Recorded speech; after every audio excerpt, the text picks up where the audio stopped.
Kompas Bisnis hadir untuk Anda bersama saya Asri Gunawan. Saudara, realisasi produk siap jual atau lifting minyak bumi semester 1 tahun 2024 di bawah target APBN 2024 atau tercatat sebanyak 576.000 barel per hari. Berdasarkan data SKK Migas, realisasi lifting minyak hanya 91% dari target APBN 2024, yakni 635.000 barel minyak per hari atau BOPD, dan 98% dari target rencana kerja dan budget tahun 2024 sebesar 589.500 barel minyak per hari. Dengan kondisi ini, realisasi lifting minyak diperkirakan hanya akan mencapai 595.000 barel per hari pada akhir 2024. Banjir di lokasi pengeboran sumur jadi salah satu hambatan dalam realisasi lifting minyak. Hal tersebut disampaikan Kepala SKK Migas Dwi Sucipto dalam konferensi pers Progres Rencana Kinerja Hulu Migas semester 1 tahun 2024 pada Jumat 19 Juli 2024. Lifting minyak sampai dengan semester 1 karena kita di semester 1 mengalami gangguan banjir di mana-mana sehingga drilling praktis lebih dari 1 bulan tidak bisa dilakukan hingga ada beberapa keterlambatan kegiatan drilling yang mengakibatkan realisasi produksi minyak kita adalah 576.000 barel per hari.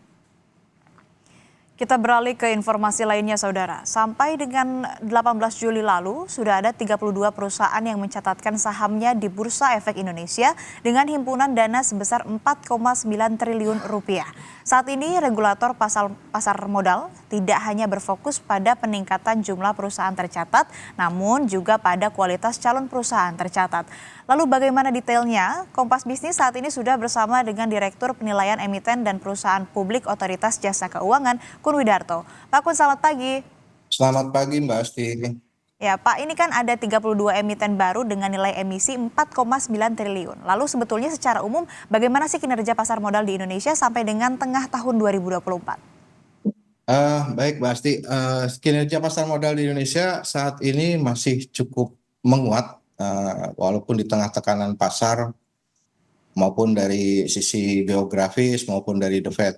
Penguatan ini bisa dilihat dari per 19 Juli 2024 IHSG masih meningkat sebesar 0,30% year to date di level 7.294,50. Kemudian Indonesia Komposisi Bond Index juga menguat sekitar 2,20% year to date ke level 382,86. Dan dari sisi penghimpunan dana juga pasar modal masih on the track, yaitu sebesar 127 triliun per 19 Juli 2024 dari target sebesar 200 triliun. Itu mungkin Bu Asti. Tapi Pak, kalau dengan parameter besar atau kecil, ini sebetulnya bagaimana kinerja pasar modal Indonesia dari sisi penerbitan efek hingga semester 1 di tahun ini, di tahun 2024? Ya, jadi dari sisi penghimpunan dana sampai dengan semester 1 itu sudah mencapai 120 triliun yang dilakukan oleh 120 emiten, di mana 25 emiten itu merupakan emiten baru. Jumlah 25 ini merupakan mencapai 5% dari total keseluruhan IPO di dunia. Ada sekitar 551 IPO yang ada di dunia. Jadi Indonesia menempati peringkat ke-7 di semester pertama di bawah India 151, kemudian Amerika sekitar 80, di Tiongkok ada 44, di Jepang ada 37, dan Hong Kong dan Korea Selatan sama-sama 27. Jadi nilai penghimpunan dana melalui pasar modal didominasi saat ini adalah didominasi oleh efek bersifat utang ataupun sukuk sebesar 67%. Kemudian ada penawaran umum terbatas sekitar 30%. Kemudian ada IPO saham yang sekitar 3%. Dalam pandangan kami, jumlah tersebut masih sejalan dengan target penghimpunan dana di 2024, yaitu sebesar 200 triliun, yang kami sampaikan di awal tahun saat pertemuan tahunan industri jasa keuangan yang dihadiri oleh Bapak Presiden Republik Indonesia. Seperti itu, Mbak. Oke, itu soal semester awal di tahun 2024. Lalu kalau dengan semester 2 tahun ini, apakah akan cukup menantang bagi pasar modal, Pak? Menurut hemat kami masih cukup menantang di tengah tekanan global seperti ada tensi geopolitik, kemudian kebijakan suku bunga The Fed, kemudian proyeksi ekonomi global yang diproyeksi tetap stabil di 2,6% pada 2024 berdasarkan World Bank atau 3,2% berdasarkan IMF. Kemudian ada juga kondisi domestik seperti perkembangan nilai rupiah, kebijakan suku bunga Bank Indonesia, perkembangan inflasi, kemudian perkiraan pertumbuhan ekonomi yang masih di sekitaran 4,9 sampai 5%. Kami masih melihat ada ruang untuk bergerak, berkinerja positif di pasar modal Indonesia. Hal ini juga didukung dengan pipeline yang ada di kita. Saat ini ada 112 pipeline penawaran umum dengan nilai indikatif sekitar 35,77 triliun. Kami optimis 200 triliun di akhir tahun ini akan tercapai karena pengalaman kami di tahun-tahun sebelumnya, laporan keuangan Juni itu baru akan masuk pernyataan pendaftarannya di bulan Agustus atau September. Sehingga kami berharap nanti di akhir tahun akan tercapai 200 triliun. Seperti itu, Mbak.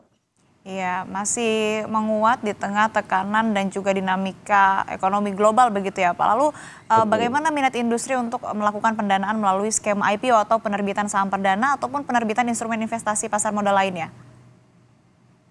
Jadi melihat penawaran umum per 19 Juli 2024 sebesar 127,4 triliun yang terdiri dari efek bersifat utang dan sukuk yang mencapai 87,59,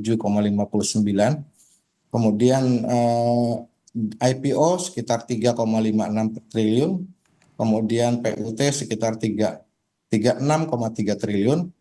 Kami optimis minat industri masih cukup tinggi untuk mencapai pendanaan di pasar modal.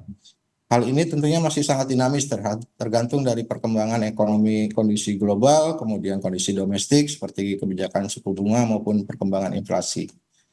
Jadi seperti itu Mbak Asri.